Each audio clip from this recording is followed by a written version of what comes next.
honored to be a part of it.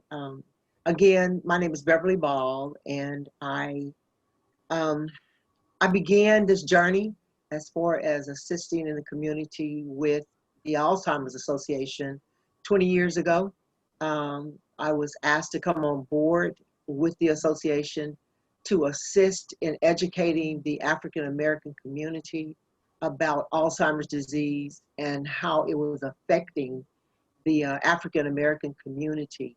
So that was the beginning of my journey with the Alzheimer's Association, and that was to reach out. It was a faith-based grant that they had been given to assist them in reaching the community because of the um, numbers and the stats that were so high among the African American community. That was one thing that a lot of the families did not know. We didn't know that the stats were that high among African American families. And so it was a journey for me, a learning opportunity. And they were actually trying their best to reach churches and pastors to do their best to educate their congregations. And so from that particular invitation, it helping us open up the door to do a community effort in reaching the African American community. And I'm not for sure if you all know how um, different the numbers are when it comes to the disparities in the African American community compared to other cultures, but our particular organization is diverse. And so Margaret and I have had the opportunity to go all over the city and actually move throughout the state of Oklahoma. We have traveled to different counties to educate, to do health fairs, to educate families, and to just try and reach as many people as we can to educate about Alzheimer's disease. So I'm not for sure if you all know those particular stats as far as the difference in the numbers, and that is among over 5.3 million Americans, 70%, over 70% now is African American families, and it's affecting caregivers all over the United States. So the disparity numbers simply are because of all of our underlying conditions, and those conditions are dealing with our vascular systems. So that being said, we're looking at high blood pressure, we're looking at diabetes, we are looking at heart disease, cholesterol, anything that's dealing with the vascular system. So most of those cases are vascular dementia, which is the numbers that, the stats that put us in that high risk. And when we're looking at all of these disparities, we're actually looking at a national issue. The National Association has recognized the problem, and they're doing their part as far as trying to reach the communities on a national level. And so Margaret and I, we partner. One of the things that we do is we partner with as many services and organizations as we can to provide services for families, being home health agencies, hospice agencies, counselors, social workers, whatever's out there in the community, we try our best to connect them with those resources. And not only, like I said, it's a diverse group. We deal with diversity. So we've dealt with Hispanic families, Caucasian families, African American families, Native American families, Asian families. So the numbers are not as high among Asian Americans or Asians as they are among African Americans. They are not as high as far as Native Americans, because Native Americans in their culture, they respect their elders to a degree, and all of us have our cultural differences, but they respect their elders along with the Asian population, and they count it as almost like a disrespectful thing to say that their loved ones has a particular disease. So we have to go in and actually help them to understand the importance of knowing what their loved one is dealing with, to be properly diagnosed, and to also get the help that they need. I am here to confess, not only as a pastor and as an educator in the community, and from just the work that I do, that I have literally been to more funerals of caregivers than I have with individuals with the disease, which really says to me that we really need to be educating caregivers, and we need to make sure that they are connected with the right resources throughout our city and our state. And so that's one of the things that we do. We are very aware that for different cultures, that means a different thing. For African Americans, we are a population that says we can do it, we'll do it, we'll make it happen.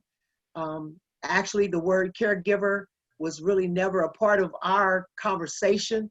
We actually just said, we'll do it, because that is what we have been taught.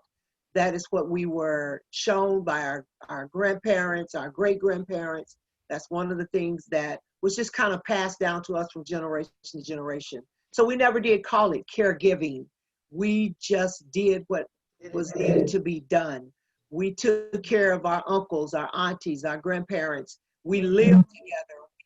We pulled in our resources together. And so we never did use the word caregiver. And so it's been very, very difficult to assist African-American individuals and families with reaching out to resources, because we try our best to do it ourselves. And I would say that that happens with almost all cultures, especially among older couples. We have found that for couples that have been married a long time, they have made that commitment, for better or worse, sickness and health, and they stick to that. And that is something that's very valuable to them. And so that is one thing that we do run into when it comes to caregivers at a certain age. They are going to do all that they possibly can do to take care of their loved ones. And a lot of times they feel like they are, reaching outside and getting help, that they're not doing their part. So all of the years that we have been trying to help caregivers understand, use the resources that are there, take care of yourself, because if you don't take care of yourself, you cannot take care of your loved one. If you don't know what the resources are, reach out to the community and to those that are providing those services and get that help that you need. So we encourage caregivers to do that. And I see, with the help of Martha and Oxford Care and other organizations, that's what we're offering. That's what we do. We make those connections. As far as our board is concerned, it is made up of social workers. It is made up of we have Dr. Sharma, who is a part of our board, and she consults with us. We literally have to find physicians that are testing. We have to send people to those different neurologists and make recommendations for them to get properly diagnosed. So that is one of the things that we have done. Just want to say a little about the event that we do. We are going into our 17th year with an event that was created to especially reach the African American community, along with the help of the Alzheimer's Association and many other entities within our community, home health agencies, hospice agencies, and other agencies. We have been able to educate over 700 and 800 people a year with that event. We have been nationally recognized as the largest reach community in the nation. And so we're still doing our part as far as trying to educate in the community about the disease, especially among African Americans. Right now, I'm going to turn it over to Margaret Love, who's going to take it from here and share what information she has. And then afterwards, if Martha wants us to answer questions, we'll be glad to do so. We have a lot of information, but I don't want to go over anything that Martha has possibly already gone over you all with, so I don't want to bore you with some of the things that you may already know. So I want Margaret to be able to share some of the things that, you know, she's learning at this point for our organization, and what she's learning out there in the community that you may possibly need to tap into. Thank you, Reverend Beverly. And I want to say, guys, Reverend Beverly has done an awesome job over the past 20 years, getting out, educating people, not only in Oklahoma. She travels. We are in Kansas, in different states, letting people know about how they can better care, what this disease is all about, number one, and how they can better deal with this disease. As you know, this is a very different disease than any that you've ever had, because it is not a physical disease. It deals with our memory. And that also makes that on a different, puts it on a different role than a regular disease, like I have diabetes. But this is what we're trying to get the population to know.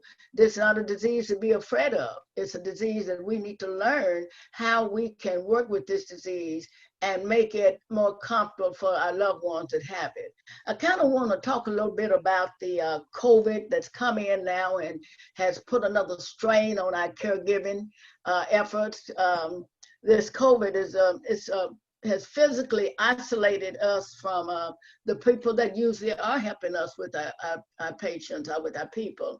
And you may be spending more time now than you ever had with your loved ones in quite some time, because the PACE program is closed down.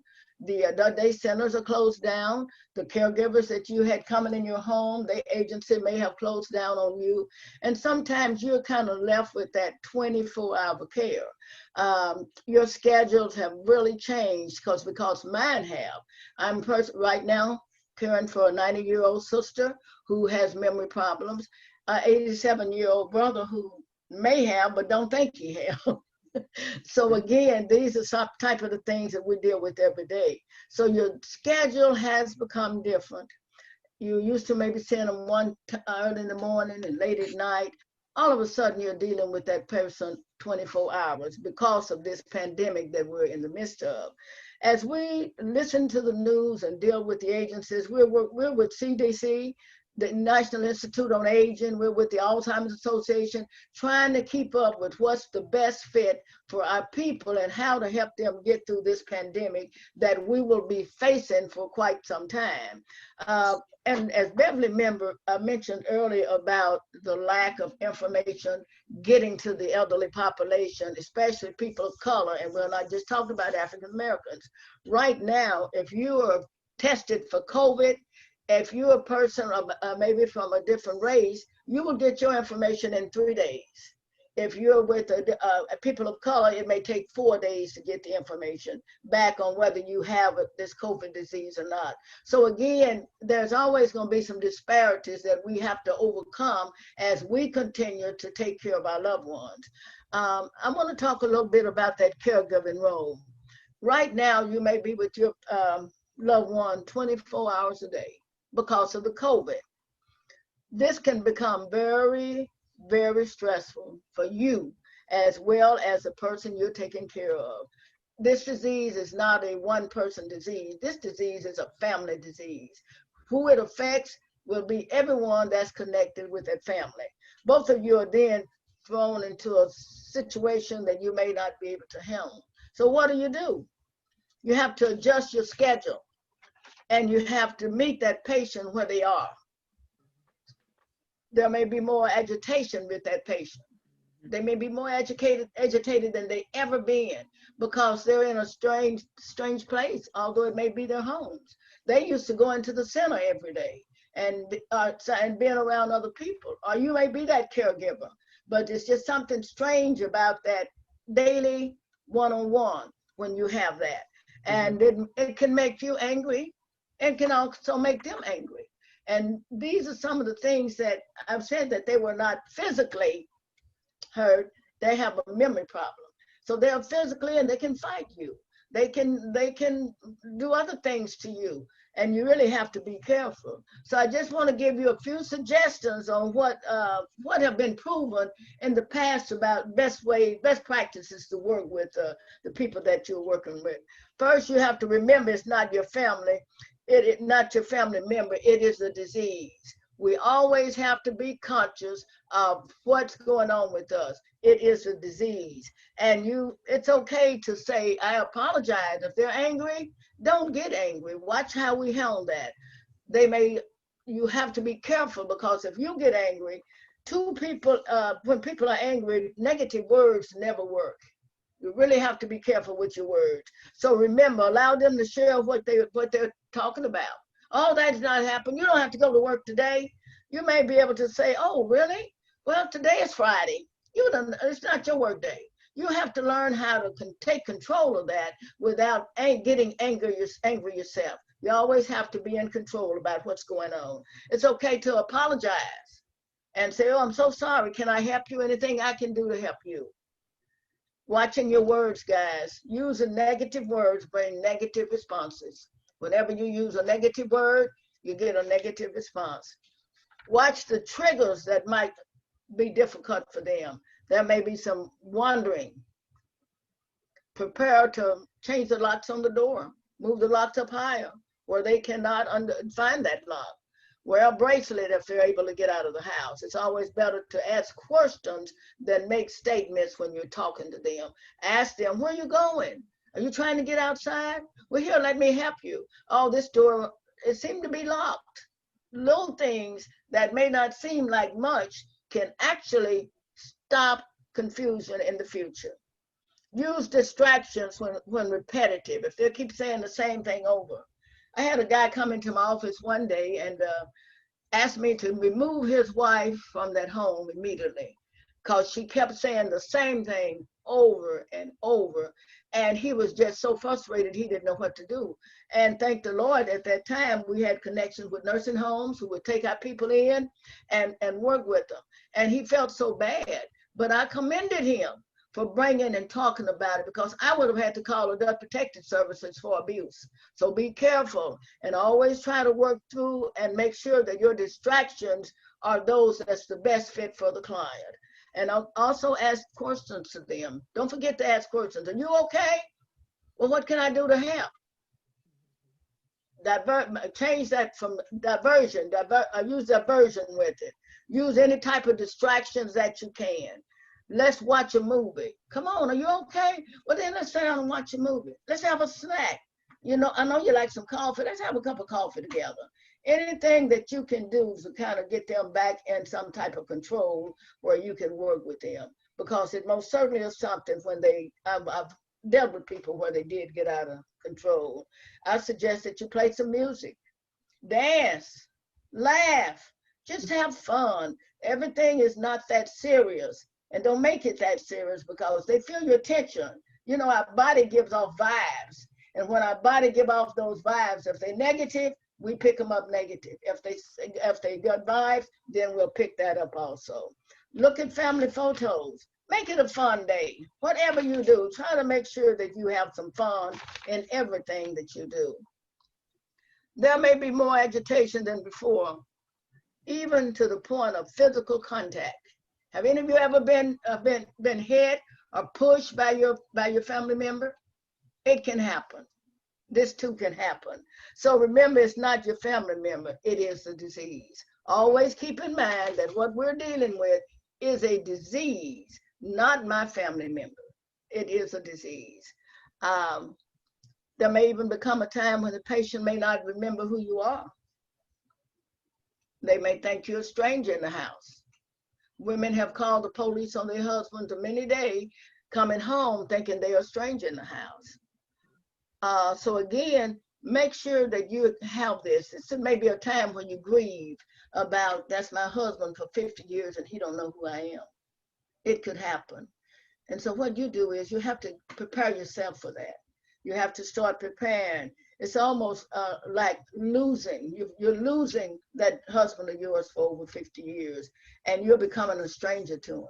So you have to prepare yourself, and grieving is not a bad thing. And you may need some help. It's okay to ask for help.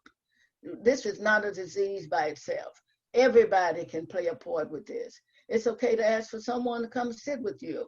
Ask for someone to get you out of the house, take a walk with you. and let them take care of it for a minute. Another thing is there's a program called the respite program here in Oklahoma, and it's at Area Agency on Aging, and they'll give you some downtime, time that you can have some time for yourself.